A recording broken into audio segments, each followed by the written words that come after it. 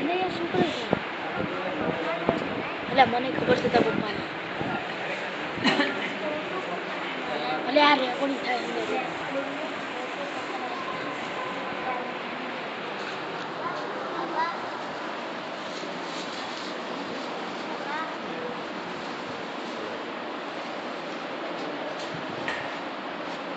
હવે આજે અકબરભાઈ નૂરભાઈ ગુલપોશી કરીને હઝરતનું સન્માન કરશે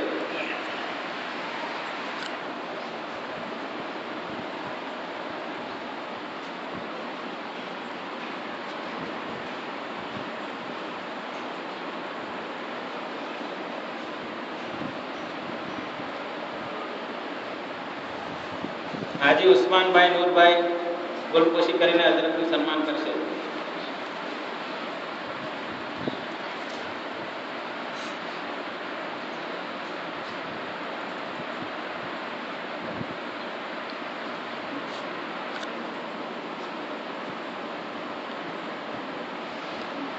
હાજી ગુલામ નબી ચાંદાભાઈ ગુલપોશી કરીને હઝરતનું સ્વાગત કરશે